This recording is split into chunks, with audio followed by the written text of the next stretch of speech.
Hello la team culture! Bienvenue dans le Kaléidoscope d'Alexa Cito, le podcast qui explore les facettes de notre époque à travers le prisme de l'art et de l'actualité. Aujourd'hui, on retourne au Louvre sur les traces du casse du siècle.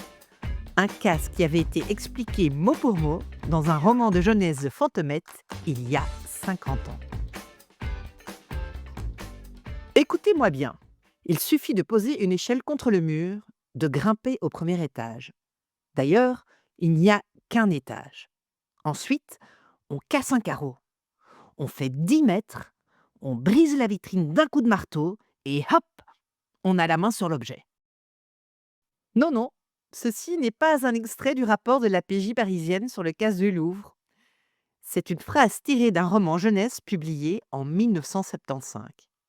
Son titre, Appelé Fantomette. Son auteur, Georges Chollet. Et son intrigue, le cambriolage du Louvre. Georges Chollet, c'est l'un de ces écrivains dont on connaît l'œuvre avant de connaître le nom.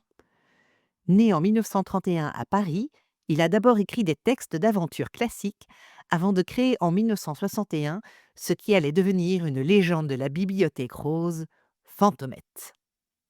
Une héroïne masquée, audacieuse, futée, qui mène double vie. Le jour, Françoise Dupont, collégienne modèle, la nuit, Fantomette, justicière élégante, toujours prête à déjouer les plans des malfrats. C'est le premier grand personnage féminin de la littérature jeunesse française à être indépendant, courageux et pas du tout intéressé par les histoires d'amour. Une pionnière du girl power en jupe plissée. Chollet publiera 53 aventures de son héroïne entre 1961 et 2011. Il voulait probablement aiguiser la curiosité et le courage de ces jeunes lecteurs, pas leur donner un manuel de cambriolage. Et pourtant, 19 octobre 2025. Paris s'éveille et le Louvre aussi, mais sous un coup d'éclat. 4 hommes se sont introduits dans le musée le plus visité du monde. Un monte-charge contre la façade, une vitre brisée, une vitrine éventrée, 7 minutes d'action. 9 joyaux historiques estimés à 88 millions d'euros volatilisés. Enfin 8, puisque dans leur fuite, les cambrioleurs ont perdu la couronne de l'impératrice Eugénie, sertie de plus de 1300 diamants. Et depuis, c'est la course. La procureure de Paris a annoncé le 30 octobre dernier la mise en garde à vue de 5 nouveaux suspects, dont l'un identifié grâce à de l'ADN. 2 trentenaires avaient déjà été arrêtés la semaine précédente. Tous ont été mis en examen et placés en détention provisoire. Mais les bijoux, eux, restent introuvables. Or, plus le temps passe, plus ceux-ci risquent d'être dessertis et revendus ou refondus. Et la pression sur la centaine d'enquêteurs qui est mobilisée sur l'affaire est immense. La récupération des joyaux serait devenue une question de fierté nationale, dans une France embourbée dans la crise politique et financière.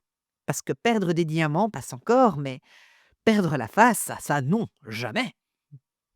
Alors oui, bien sûr, l'idée fait sourire et si les voleurs s'étaient inspirés d'un roman pour enfants, publié à une époque où les téléphones avaient encore des cadrans. Mais c'est aussi une belle illustration de ce qu'on appelle la fiction prophétique. Ces histoires qui, sans le vouloir, devancent la réalité. On se prend alors à rêver. Si Fantomette était là, elle aurait déjà résolu l'affaire. Elle aurait suivi une trace de boue oubliée sur le marbre, déchiffré un indice numérique et rendu les bijoux au Louvre avant l'aube. Avec un mot d'excuse, évidemment, signé d'un F majuscule. Mais dans le monde réel, la cape jaune n'existe pas et la police n'a pour super pouvoir que la patience et les analyses ADN. Et elle ne court pas après un bandit de papier. Alors, coïncidence? Hommage inconscient? Ou preuve que nos imaginaires d'enfance finissent toujours par s'échapper de leurs pages? Entre les lignes d'un vieux roman et les couloirs du Louvre, il n'y a finalement qu'un battement de cils. Et il aura suffi qu'un soir, quelqu'un se souvienne de cette phrase Il suffit de poser une échelle contre le mur. La prochaine fois, peut-être qu'on relira Fantomette un peu différemment. Pas seulement comme une héroïne de papier, mais comme une muse involontaire du crime parfait.